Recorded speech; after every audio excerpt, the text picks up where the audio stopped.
नमस्कार मंडळी, तुम्हा सर्वांचं स्वागत आहे आपल्या चॅनल लाईफ ऑफ माईकवरती। आपण आता उद्या लवकर पहाटे आणि लेट झोपून लवकर उठत। मेन महत्त्वाची गोष्ट ती आहे, आज आम्ही ताडोबाला आता वाजले सकाळचे 9:24 9:29 आणि आम्ही चाललो आता जंगल सफारीसाठी। जंगल सफारी जवळ 2 किलोमीटरवरच आहे। आम्ही जंगलामध्ये राहतो त्यामुळे टाईम लागणार नाही। 6ची सफारी होती, आता वाजता 6:30 ॲज ऑलवेज लेट। चला भेटूया पुढे मग सफारीला।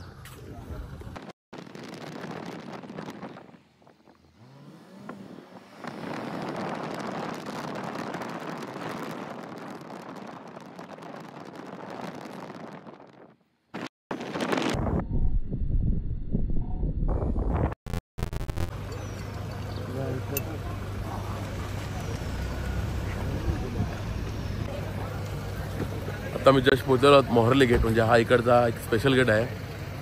इथे शक्यतो दिसतात। लास्ट टाइम आलेलो तेव्हा नाही बघायला भेटत टायगर। आता बघूया नशिबात असेल तर भेटेल बघायला।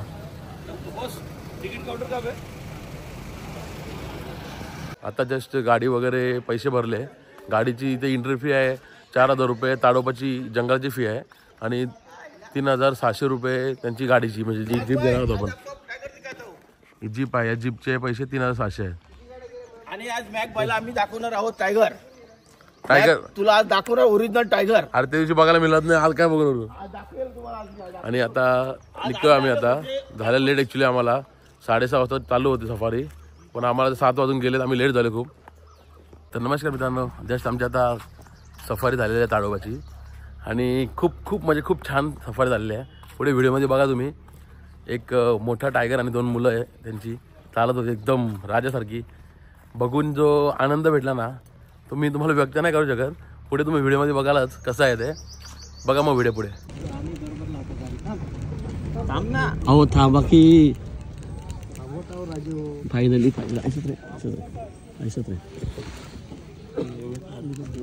वाव ये फोटो काढ।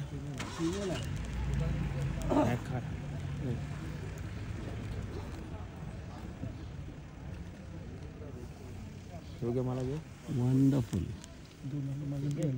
मागं पण आहे, दुसरा पण आला। मला घे मला। वाव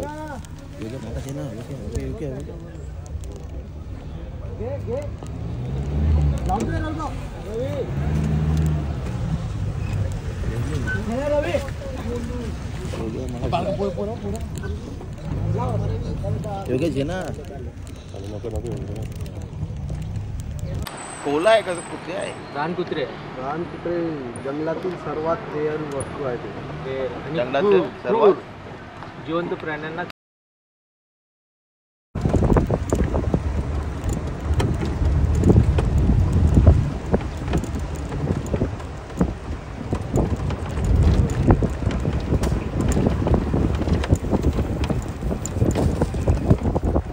ही आहे इकडची, म्हणजे एक व्यवस्थापन इकडचा एक फूड कोर्ट आहे। तिकडे तुझा फूड कोर्ट आहे, मोहर्ली फूड कोर्ट आहे। त्यानंतर हे आपल्याला ज्याबद्दल माहिती पाहिजे, हा इन्फॉर्मेशन कक्ष। इकडचे टायगर जे बघायसाठी आम्ही गेलो होतो आणि असेच 3 टायगर बघितले आम्ही। 3-4 वेळा आलो सफारी करायला, पण कधी टायगर बघायला भेटला नाही। आज भेटला बघायला, खूप मजा आली, खूप मजा आहे। सांगू एक्सप्लेन नाही करू शकत एवढी मजा आली। आता वाजले 1:30 आणि आता आम्ही निघालो घरी जायला। अजून आम्ही मोहर्लीमध्ये जाऊ, म्हणजे ताडोबामध्ये जाऊ।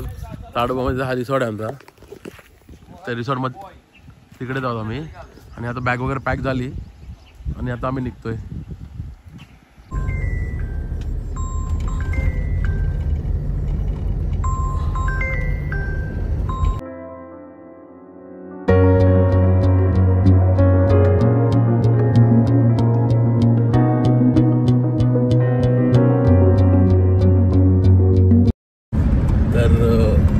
आम्ही ताडोबाचा जो फॉरेस्टमध्ये राहत होतो हॉटेल सोडला आणि त्यानंतर एक साधारण 1-2 तासांनी जेवायला थांबलो आणि जेवून मग जो 4:30 वाजता प्रवास केला तर 6 वाजता आम्ही समृद्धीला जस्ट जॉईन झालो आहोत।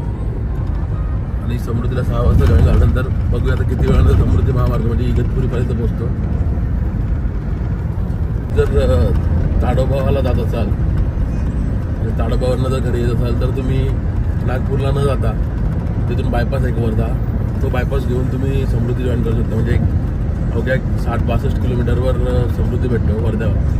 आणि जर तुम्ही नागपूरला गेलात तर अजून एक्स्ट्रा तुम्हाला टाईम लागेल, म्हणजे 100-150 किलोमीटर एक्स्ट्रा होते.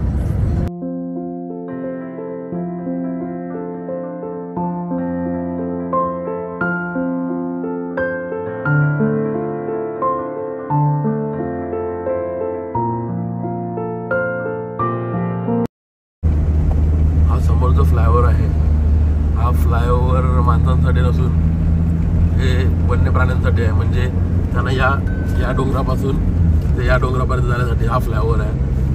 कारण की फ्लायओव्हर वरून जात असतात त्यामुळे त्यांचा ॲक्सिडेंट वगैरे होत नाही. त्यासाठी स्पेशली बनवलेला आहे फ्लायओव्हर. आणि त्यातल्या त्यात रस्त्यावरून आल्यानंतर अपघातही खूप होतात. हा बघा आणखीन एक तसा ब्रिज आहे जो प्राण्यांना एका डोंगरावरून दुसऱ्या डोंगर म्हणजे हायवेवरून जाता तर फ्लायओव्हरवरून ते डोंगर क्रॉस करू शकतात.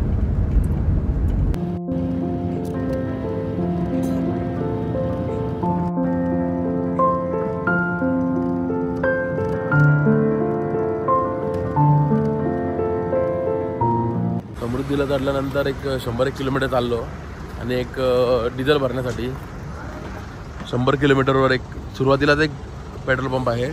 त्यानंतर एक 100 किलोमीटर गेल्यानंतर दुसरा पेट्रोल पंप येतो.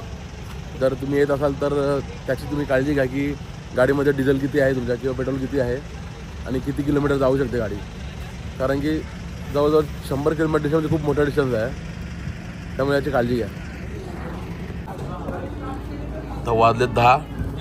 इथं झाला आमचा कॉफी टाईम. थँक्यू. घरातली कॉफी, इथून घेतलं दूध कुळमाळमधून. फायनली जी जर्नी संध्याकाळी 4:30 वाजता चालू केली होती ती आता पहाटे 4:30 वाजता संपली. म्हणजे नागपूरवरून यायला आम्हाला जवळजवळ 12 तास लागले. चला मग आता झोपतो. तत्पूर्वी व्लॉग आवडला असेल नक्की लाईक, कमेंट, शेअर आणि आपल्या चॅनल लाईफ ऑफ मॅकला सबस्क्राईब करा. Good night.